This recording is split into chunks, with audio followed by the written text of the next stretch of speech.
3, 2, 1, 0. Absolutely. Thanks for having me. What up? Welcome to Dynamite Rocketship. I'm your host, Toby McMullen. We're live, baby, and it's Christmas time, holiday season. I hope you're enjoying it. My guest today is a real working man. He's out there on the road, a true road dog. He's played every rat hole, every shit pit, every theater, every comedy club in this great nation. Legion Halls. Eagle Elks Lodge. Yeah, a lot of shows with metal detectors at the front door. This guy is fucking hilarious. I love one of my favorite comics currently working in New York City. Welcome back to the program, Mr. Cameron Leedy. What's up, y'all? Thanks for coming in, Absolutely. bud. Thanks for having me. Dude, hell yeah. Bush Tallboy, earned Carhartts. This guy's the real deal. I'm contractually obligated to drink at least 37 ounces of Busch Light on any podcast I appear on. Otherwise, I lose my sponsorship deal. Dude, at a hell of a deal, man. It's great. Dude, the Busch Light. Oh, wow. The Busch Light hoodie is incredible. I earned this the way like you used to earn like Marlboro jackets. Yeah. Do you do the Zen points? I didn't know that was a thing. Oh, yeah. I'm working my way up to that flat screen TV. I should get there about 2045. I don't know. I'm new to the Zen game. I'm coming off of the dip game and into Zen, so I'm new to all of it. Well, I was never a dip man. You being a dip guy is probably the least surprising thing I've ever heard in my entire life. Yeah, I'm also a barbecued meats guy. If that comes as a shock to you. You look like you would smoke meats inside of a filing cabinet. Oh yeah, like those guys at the Bills tailgates. Oh yeah, that's me. The Zens are excellent. They're so good. It's the most reasonable nicotine delivery system ever devised by man. The dip, on the other hand, is straight fucking that's gorilla shit to me, dude. I'm trying the Zen just it doesn't it gets me like 60% of the way there. You know, it's like beating off versus fucking. You know, it's when did you start dipping? I don't know, it's 14. Yeah, that sounds about right. North Carolina man like yourself. Only kid on my little league team with a skull ring in his baseball pants. You know, you're just dumping out a tin of Kodiak into your big league chew pouch. Oh, yeah. I'll never forget when I was like, I don't know, dude. I was young, bro, like 11, living in Lincoln, North Carolina. I was over at my buddy's place. Check this story out, okay? So, my buddy. His parents got divorced, right? They both remarried, okay? Now there's two couples. Okay. These couples divorced, the parents remarried, and then what were the stepmother and father, they married. How fucking crazy is that? Jesus. Yeah, pretty incestuous. So his parents were together again and their exes were together. Exactly. It's fucking weird. That's wild. Yeah, it's fucking weird. But I was over at this kid's house, so it's not... He doesn't come from the best stock, as you can imagine. And we're sitting down to eat some lunch or whatever. We got, MTV Cribs or, Robin Big on the TV or whatever the fuck it was at the time. And my buddy, there's a Pepsi on the coffee table. My buddy takes a big fat swig and then just starts puking all over the living room. Ripped his stepdad's spit fucking cup, dude. Oh, that's rough. Who hasn't? I was riding home from football practice with my buddy that lived up the road from me, and his dad was driving, and there was like a foam gas station fountain soda in the cup holder. And he goes to take a drink from it. Dad goes, "No, I peed in that cup." It's like, what? It's like, Dad, why'd you do that? He goes, "I'm a man of the road, son." It's like, first off, okay, you had to pee in a cup, that's whatever, but why'd you just leave it in there just simmering all day? Yeah, you can't. You gotta dump that out post haze, dude. I've only ever peed in a car once. I was coming back from a show in some Chicago suburb, like Joliet or some shit, and we were in the car, and it was I can't remember who was in the car. It was two comics, and the lady who was driving, she was like, "Yo, I was like, yo, I got to piss so bad. Like, I'm not going to make it. I'm so sorry. And we're getting off the interstate. We're stuck in Chicago traffic. And she just passes me back a Gatorade bottle. And I was like, are you serious, dude? And she's like a nice lady, you know? Yeah. And she just goes, I'm from Minnesota. Rip it. Which I don't know if the whole state is known for pissing in bottles, but that was... You've now just been married for 15 years. What? You and this woman have now been married? No. I'm trying to remember who. I can't remember who it was. Oh, that's great. The worst is like a Coke bottle or something with like that with like the narrow neck. Oh, because So then you press up against it, you're peeing, but then you're also displacing the air. So you're creating a vacuum, or man. or I've done the empty can. You end up slicing the old turtle head. I've done a lot of pissing. Yeah, I've never in a can. I feel like I would need a very large can, but yeah, you're solid. You got a big boy.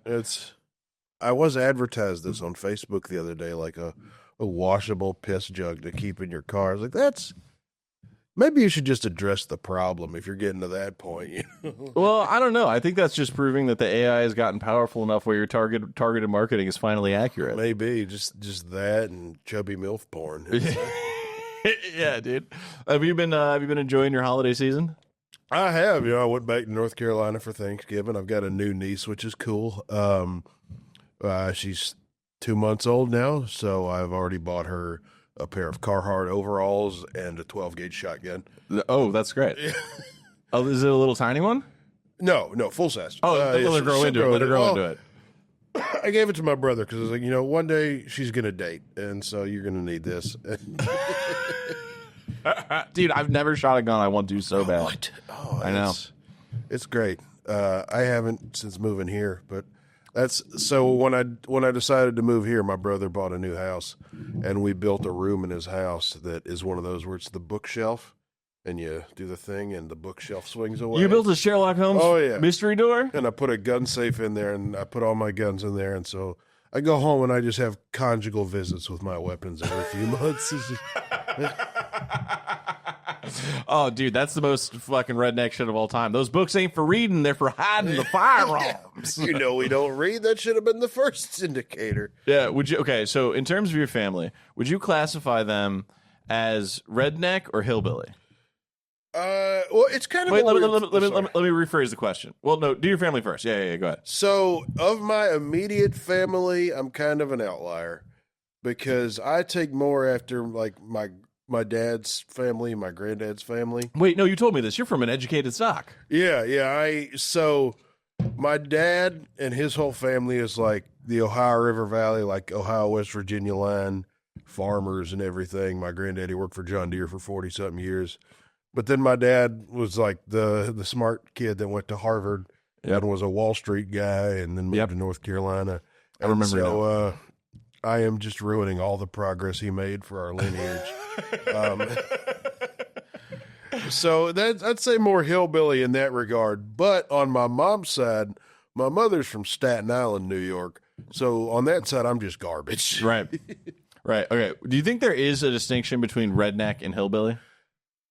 I mean, the lines are getting kind of blurred. I agree. I think because redneck and hillbilly are kind of synonymous with just kind of being trashy. But it's different. But it's different styles. Because what I think is that for a long time, what differentiated the hillbillies is hillbilly versus. I mean, it's basically you're talking about mountain folk versus Flatlanders. Exactly. Yeah. But the real difference to me was pill usage. And I think that now everybody's on pills. Yeah. So the rednecks, so to me, it's like the difference between a redneck and a hillbilly is they both have a broken down car in their front yard, but the redneck could fix it. Yeah. He will not, but he could. Yeah. Possesses the skills, but does not have the time due to all of the various children out of wedlock and so much. Hillbilly, you've got a little bit more of an anti-government streak in there too. You think so? Well, because they've got the history of if you ever want to get high and go on a Wikipedia deep dive, look into like the West Virginia coal wars and stuff. Fuck that! You tell me about it right now. It was, like there was literal wars fought between Union coal miners and mine bosses, and if you ever look up the Pinkerton Agency, which was like the Blackwater of their day, they're real pieces of shit. This is and they still exist. It's as a company called Securitas. Sold my soul at the company store. Yeah.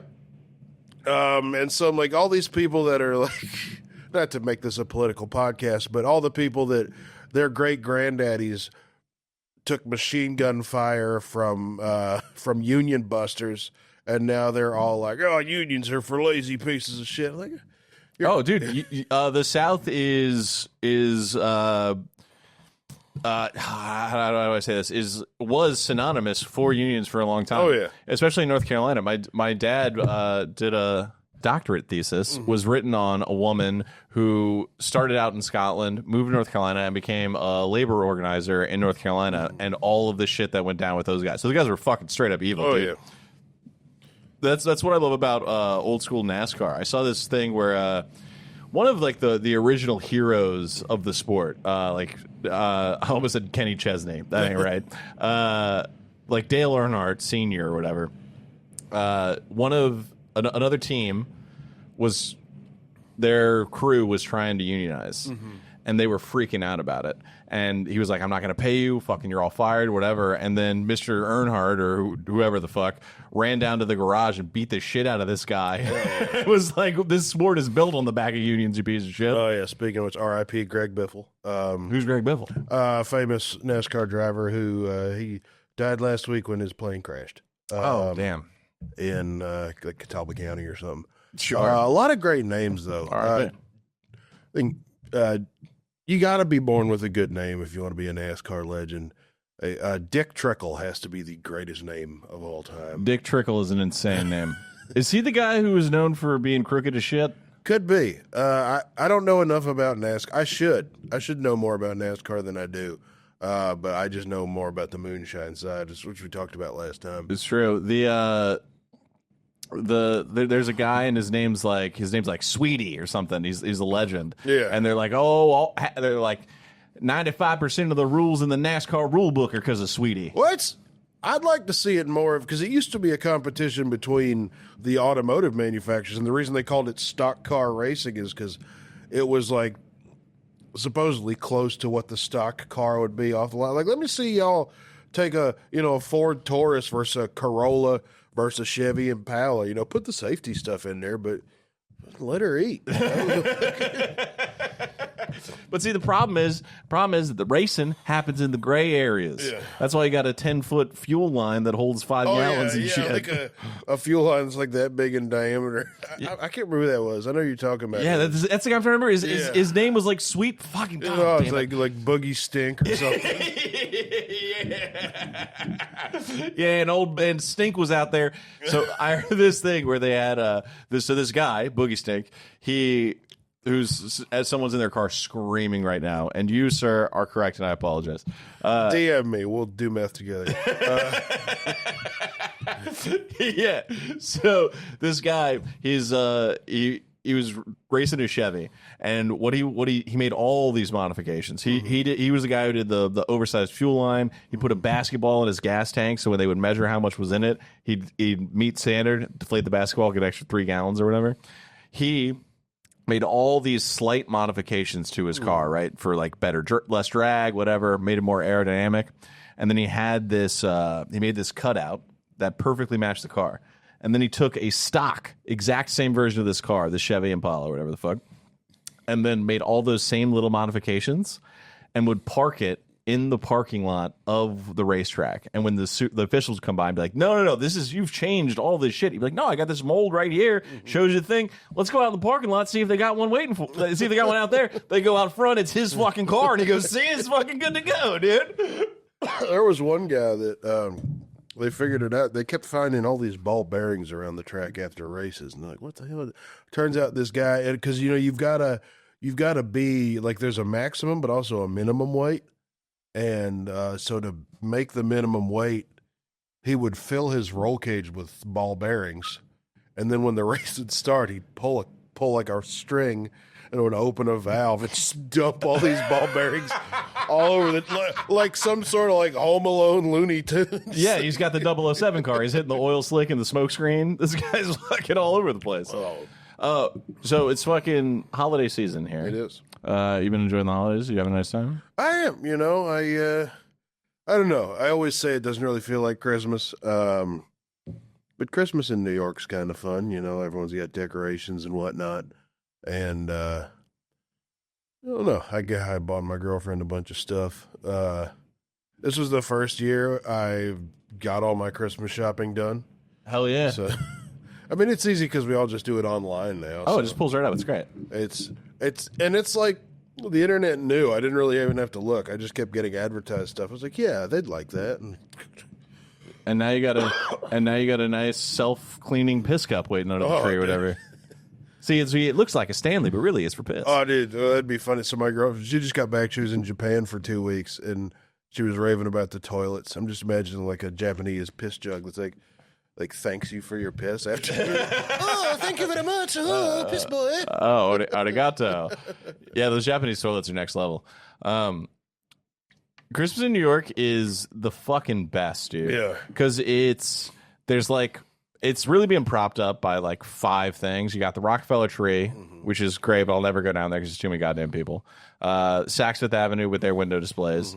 And then, and that's what it's known for. The backbone of Christmas in New York is everybody who puts up their lights in their windows, their apartments, on their balconies, on the stuff that goes over the streets, like in Queens and Brooklyn. It's the fucking best, dude.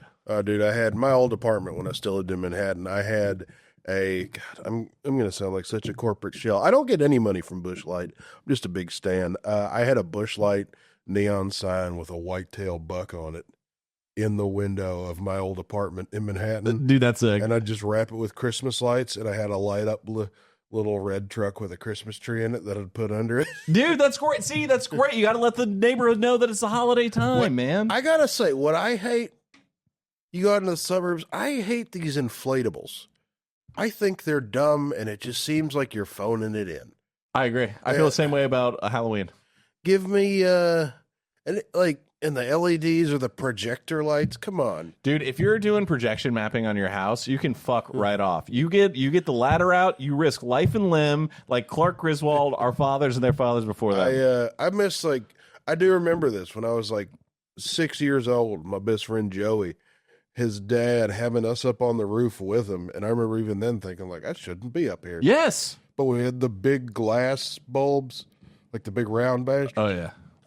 I love it. Or the big, blow-molded plastic Santa Clauses and snowmen. Dude, okay, first of all, shout out to a blow mold. There was this guy in my neighborhood. Oh, God, that took me a second.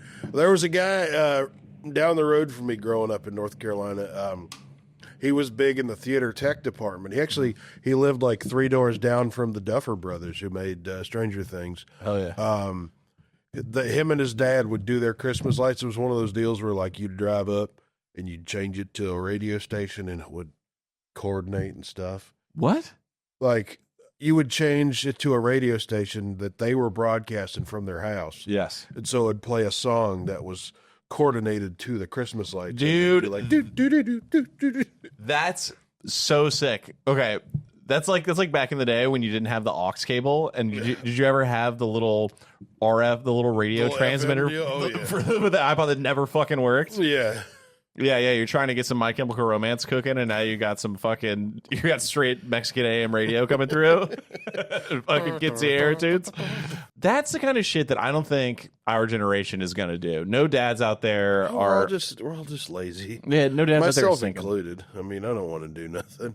Yeah, me either, dude. I strung some lights over the curtain rod, let them dangle in front of the window, called it a day. I said I'm contributing to the neighborhood. I bought a Christmas tree. That's all. I bought a live one in a pot. Nice. We'll plant it in the yard after Christmas. Dude, that's nice. Yeah, we got a little. Dude, that's the only reason I moved to Brooklyn, so I can have a backyard. That is my acreage. I call it the estate. It's 15 feet by 30 feet. That's huge for you. I got a smoker out there. No, you don't. You do. You told me about that. You invited me over. I got a double XL camo camping chair and a 5-gallon bucket to fill my empties. I was joking with the missus. This spring, I think I'm gonna plant some corn and tobacco out there. Really, really ham it. Dude, up. you can't eat city. You can't eat food grown in the city. Oh, I won't have to because the rats will eat it for me.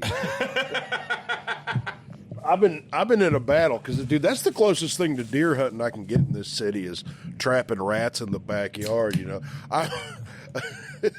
I'm out there like Davy Crockett, checking the trap lines every morning. Dude, I hope you're doing like old timey woodland traps where they're getting strung up in trees and shit. like something like the Ewoks would have made. Like yeah, exactly, dude.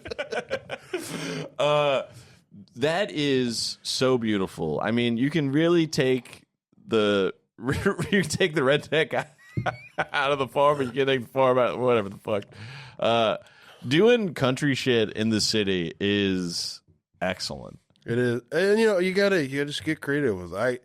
What I've been struggling with is obviously there's a way you can have guns here legally, but it sounds like a headache. And I don't want to. Like, I'm not one of the guys that wants to carry it around being like, I wish somebody would. I just want to be able to go like duck hunting or something. Yeah. But I think I'm gonna bring my bow up. But I don't know where you could shoot a compound bow here without getting the law called on you. Yeah, you can't be walking around like you're the weatherman. Here, put this apple on your head. Weatherman with Nicolas Cage on the front cover of that DVD. He has got a bow and arrow walking through New York or Seattle. I haven't seen any movies. That's all good. No one has seen that movie. My girlfriend's a huge cinema lady. She watches every Best Picture nominee every year. Mm-hmm. Meanwhile, I'm just rewatching Saving Private Ryan for the 40th time. It's a great movie. A few months ago, she showed me Fight Club for the first time. How was that for you? Blew my flipping mind. I bet it did. He's the guy. Nothing like having a universal experience 30 years later. Oh, dude, it was. And she was like, the ending wasn't spoiled for you? I was like, no, I don't. Like, I also need to see, what's the Kaiser Sose one? Usual Suspects. Yeah. Just from being in comedy and stuff, I get references for movies I haven't seen. Like, I know where they fit, and I make the references, but I have no idea what I'm doing. It's like when a kid hears an adult use a big word, and they're trying to use it. I'm just like, huh, this? Yeah, yes, yeah. They're saying shit like, yeah, I'm going to go outside, but it's going to be tough because of the precipitation. Yeah. And you're like, damn, Junior, where'd you learn that one? All right. I used to do jokes like that. My dad taught me a joke when I was like 7. It was, what's the difference between beer nuts and deer nuts? Beer nuts are $1.75 and deer nuts are under $1. And yeah, that's a good time. It's great, but I didn't understand it. But all I knew is it made grown-ups laugh their asses off. So my dad was like, let me show you the trick I taught him. Tell him, boy. Mm-hmm. And that's when a star was born. Yeah. That was a problem, because my dad's a huge comedy fan. He's who got me into stand-up. And he had a book called The Encyclopedia of Jokes, and I would read it every night as a kid. And then they got called into school because I told a joke in class. It was in like 4th grade, or no, 5th grade. It was Miss Epperson's class. So what are the 2 biggest lies in Poland? The check is in your mouth, and I won't come in the mail. I didn't get it, but I thought it was funny. And so my dad had to tell me, like, all right, let's get. So he started buying me books of like appropriate jokes. Yeah. You're looking for more of a knock-knock situation and not, euphemism about dudes getting sucked off in Poland. Yeah. And to stop me before I did the Aristocrats. So he's shitting in this guy's mouth. What were your Christmas traditions like growing up? A lot of yelling. I mean, I don't know. My grandparents would always come down. We'd have to wait at the top of the stairs until 7 o'clock, and we'd just be sitting there like a couple of drugged up racehorses, just ready to go, But we'd be sitting there, my grandpa'd comb our hair. We'd all sleep in my brother's room the night before, even this year. No, but I don't know. They'd come down, we'd go to church. That's the worst, is like opening up all these presents and then be like, all right, put them away and get dressed. We're going to church. Like, I want to play with my Game Boy Color. Jesus. I'm trying to catch all these damn Pokemon. I'm not trying to catch the Holy Spirit. I did get a kick out of my brother, his now wife, when they started dating. She came home with him for Christmas one year, and we were like, we're going to convince him. So me and my other brother convinced her that we did a Leedy family Christmas haka every year, like the New Zealand dances. Yeah. So we just got up like, hey, putting up to hoots. And she's like sitting very respectfully, and then we just couldn't keep it together anymore and started laughing, but it was a great time. That's the best. That's a wholesome family prank. Mm-hmm. I just see the video around Thanksgiving of the family that tricked their new daughter-in-law into thinking they ran a 15 or a 10K every year. Oh, that's cold-blooded. Dude, she trained for months. She changed her life to become like a full-blown runner. She's running like 3-4 times a week, long distances, and then they get up early. They go, we're just fucking, we don't run. Dude, I would have freaked out. One thing I think we're going to do this year, the missus, I bought the card. I can't claim this idea. I stole it from social media, but we're sending a card to her parents' house with just like a bunch of intimate details about the family. Like, oh, we heard, Deb and Joe are doing good with their son, Billy, and he got a new job, and hope we're doing good. How they go? How's Mike's golf game and all this? But then just print out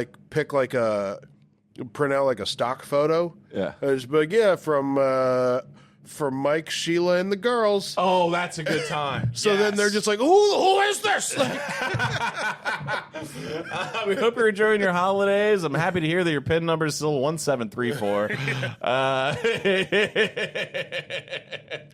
That's a fun. That's good, clean fun. You think they'll buy it? I think so. I hope. Otherwise, if not. But I think the key is you got to include a gift card or something. My family has never done one funny thing to anyone ever. Really? Oh, big time. Yeah, we're not the most humorous bunch, I'd say. But Christmas is a good time. We used to do a big meal every year. My mom would cook. It was always fucking amazing. She would make these rolls, man. These rolls were called 3-lump rolls. They were these beautiful little rolls that were 3 little lumps on top, as you'd imagine, and they pull apart almost like challah bread.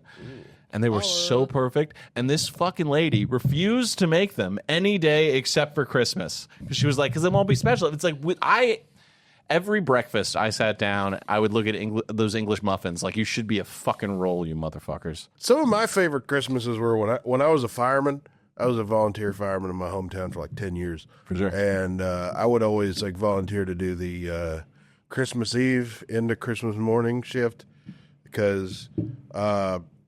there were a lot of guys that were paid staff, but they had kids and stuff, so they didn't want to do it. And it was great.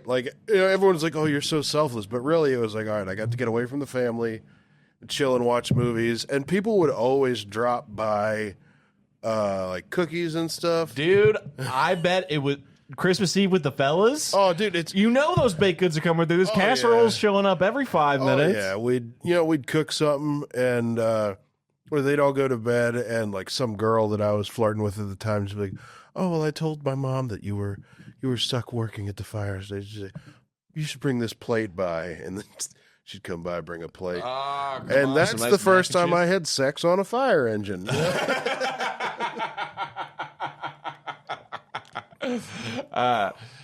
Dude, that's the camaraderie in that environment must have been so sick. I miss it so much. It's like a fraternity house without, everyone drinks, but not there. Yeah, but you also get to be morally righteous. You're firefighters. You're saving lives. That's a good time.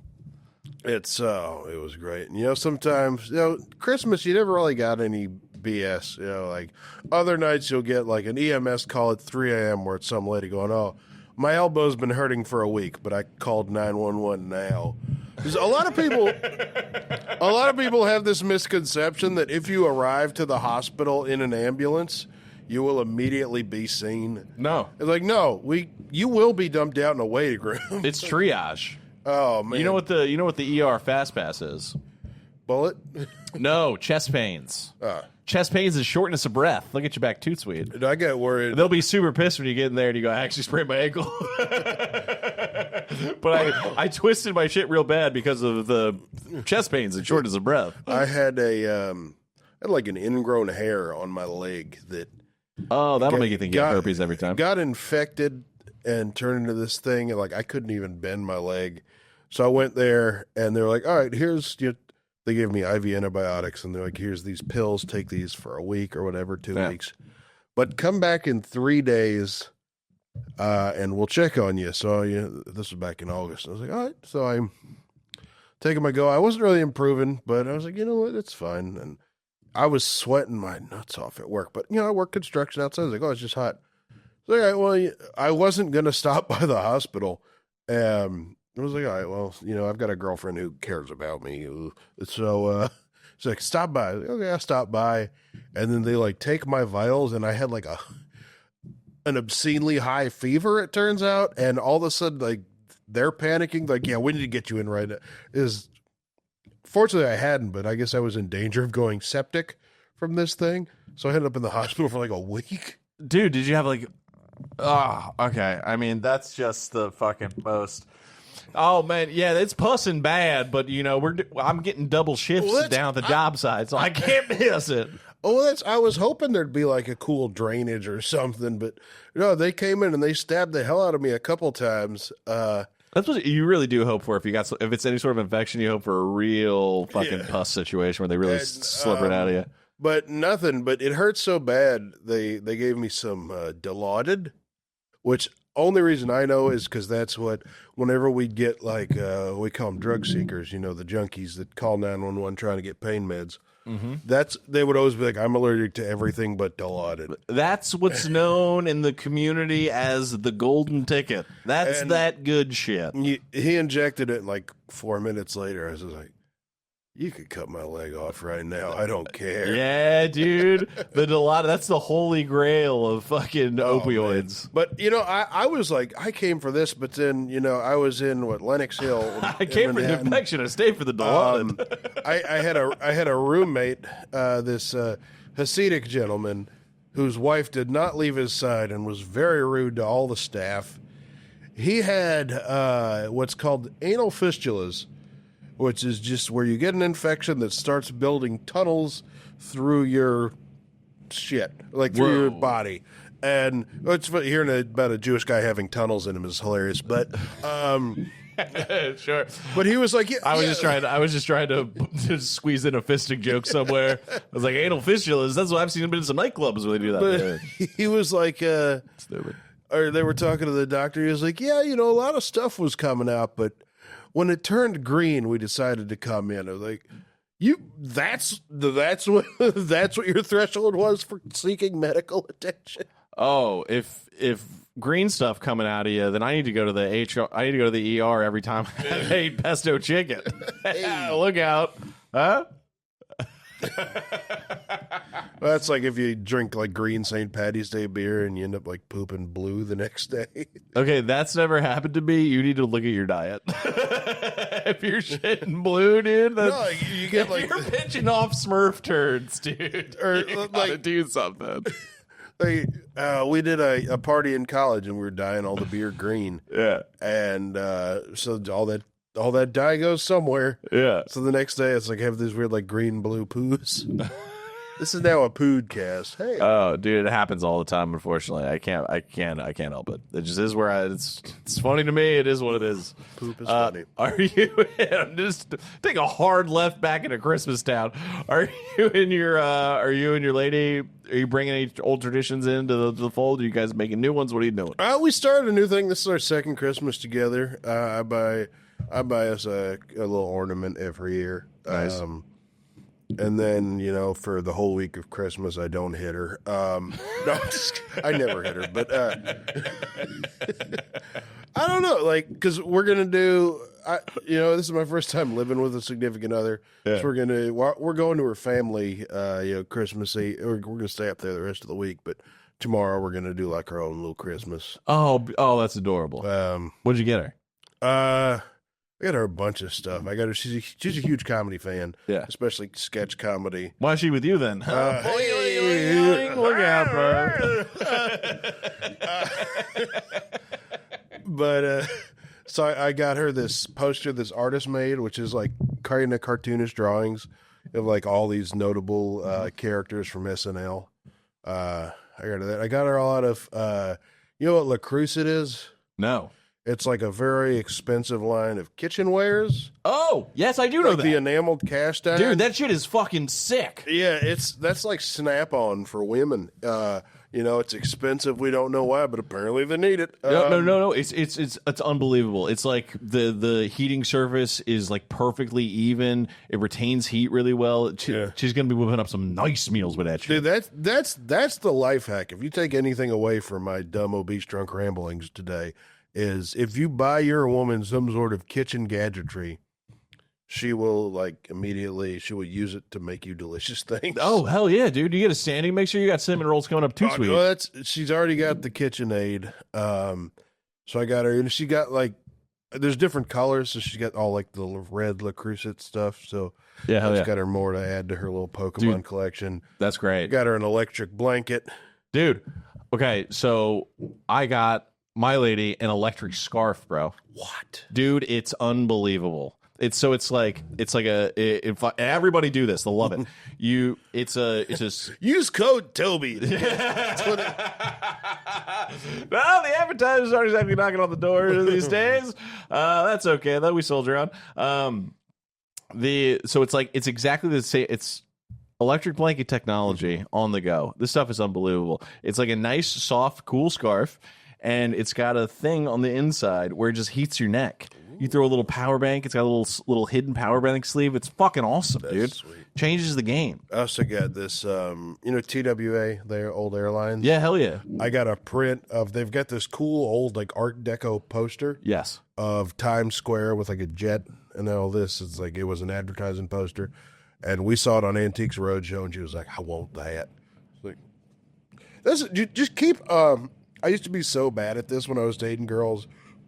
It would come around to Christmas time, and I'd be like, I don't know what to get her. So I just keep a note going all year long. Yep. This is what she wants. That's the move. If you there's an amazing video by one of the best guys to ever make any sort of video ever. This dude Van Neistat, he's the fucking greatest. He has a video on gift giving that is fucking unbelievable. Everyone should go watch it.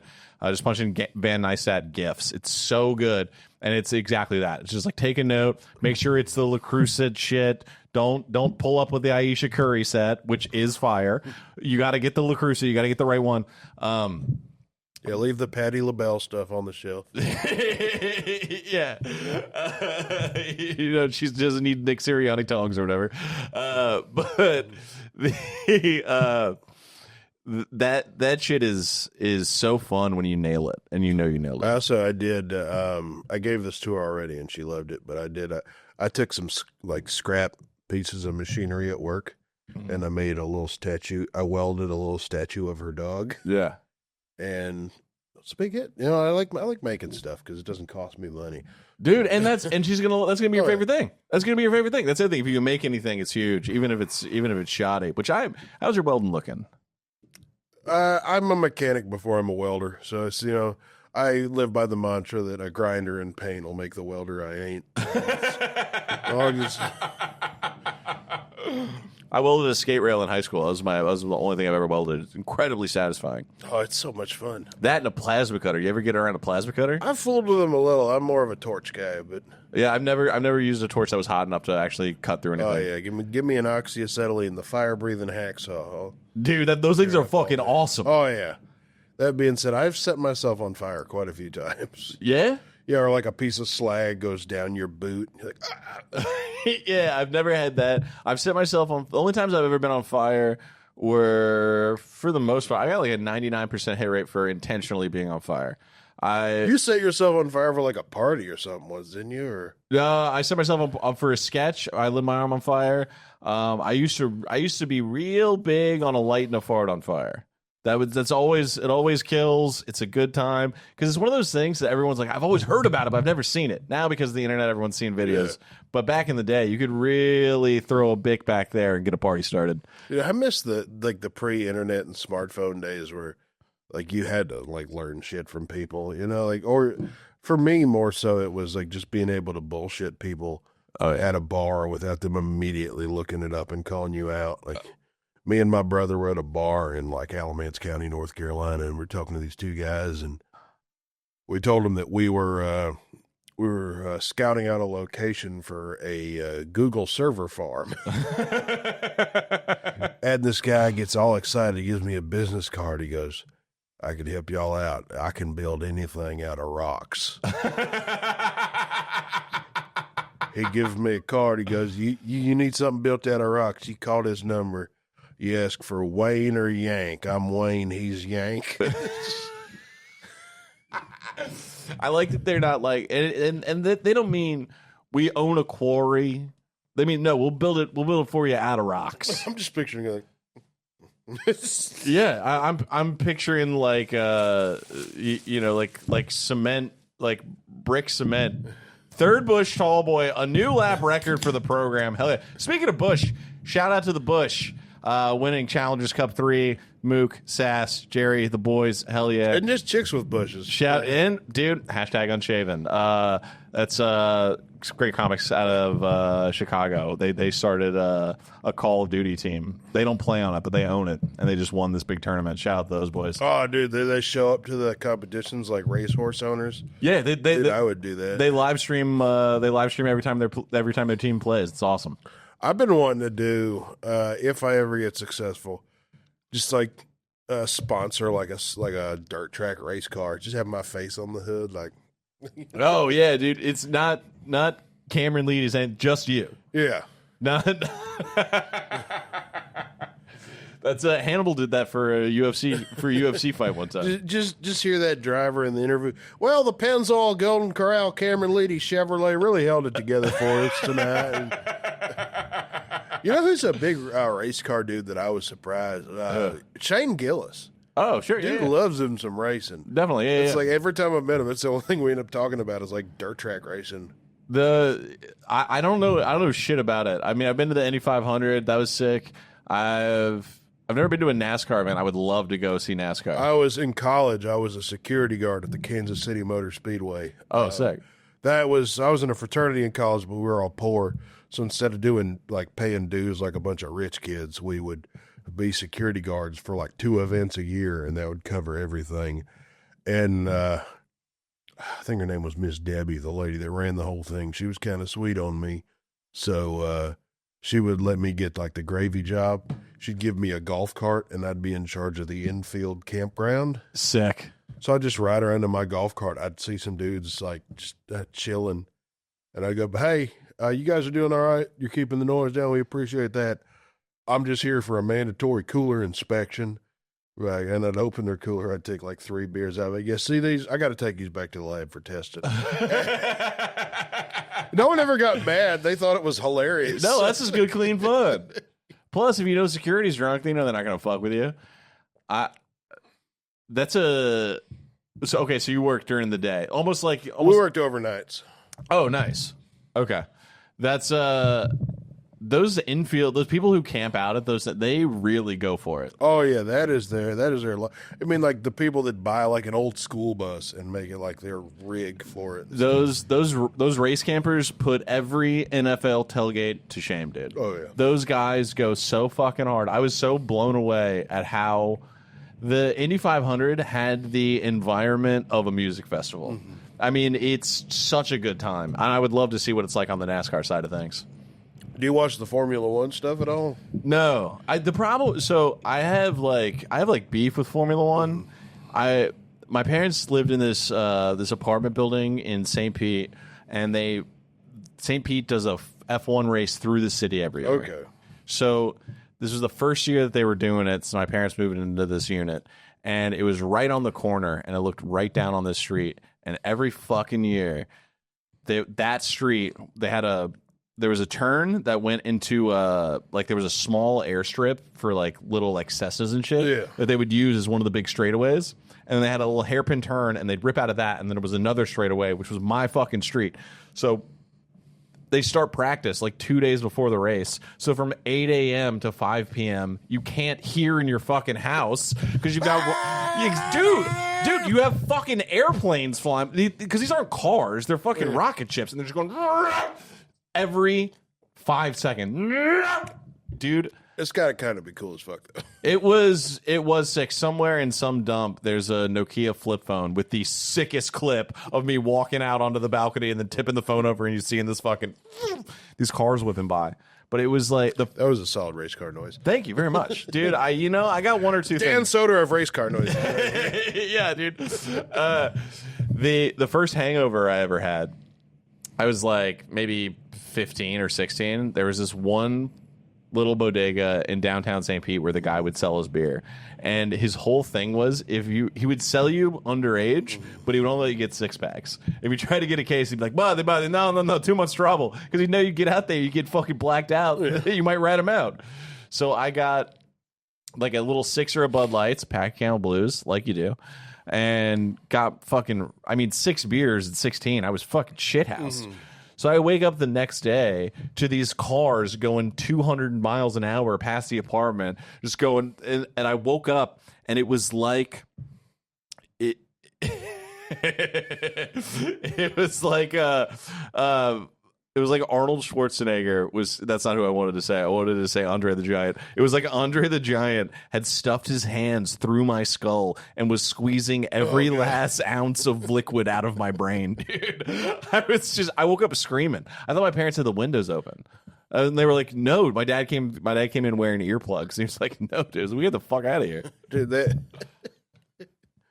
I was in, I guess 2 summers ago, I was doing shows in Ireland, and I booked the cheapest hotel because I'm poor in Dublin. And I check in, everything looks nice, and there's 2 sets of earplugs on the nightstand. I'm like, uh-oh.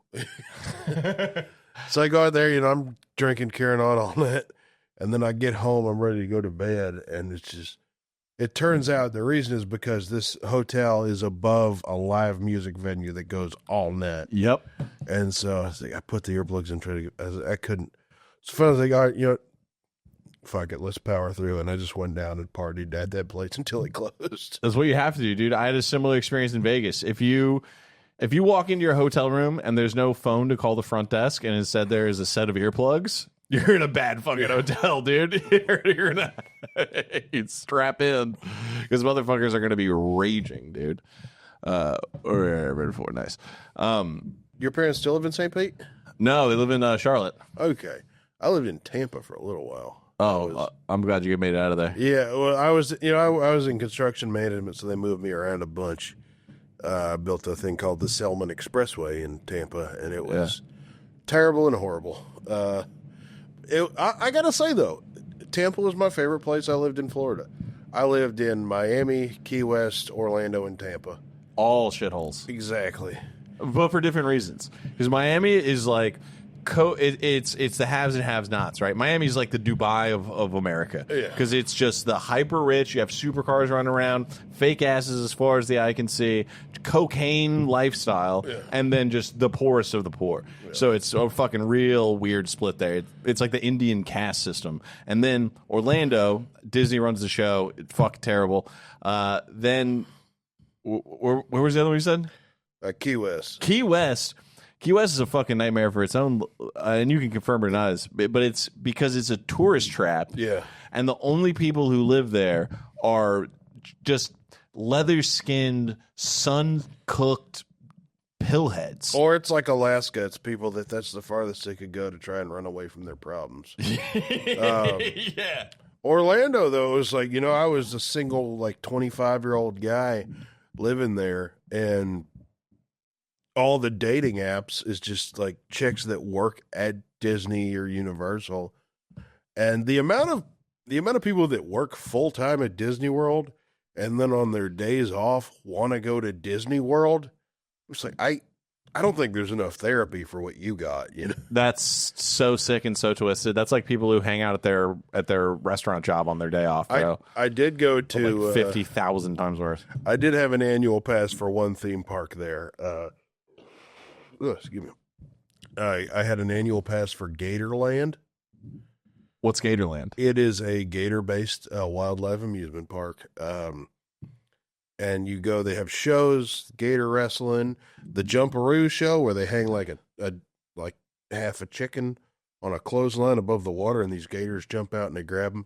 But if you're a Florida resident, you show Florida ID. An annual pass at the time was like $40. $40? Yeah. For all I can gator? And it gets you 30% off everything in the park, including beer. So I would go on like a Sunday afternoon. You're losing money not going to Gatorland. This is a finance podcast now. Yeah, but that's strong financial advice. So I'd go on like a Sunday afternoon, because at the time I was working like 6 days a week. So I'd go on a Sunday afternoon. I'd take an Uber down there because I was going to get a little twisty, and it would just, I'd get like a couple of beers. You get a pack of turkey dogs to feed the alligators. Oh yeah, it's a beautiful thing. Though I was down there when COVID turkey dogs, hit. the little health conscious alligators you got down there. I was down there when COVID hit. We were building a terminal at Orlando Airport, and they just started like shedding personnel. So I got let go there, and was out of work. And obviously I didn't want to stay there, but I was looking for something to just help pay the bills till I got my stuff together to move. And I didn't, but I almost got a job at a place called, I was looking for anything, because that's when I was like, all right, we're going to go all in on comedy. Yeah. I was like, anything show business related. I almost got a job at a place called the Holy Land Experience. Yeah. Which was a Christian theme park. No. Yeah. And I would have been playing like Moses in like a show. Dude. It doesn't exist anymore. They went out of business because of the woke.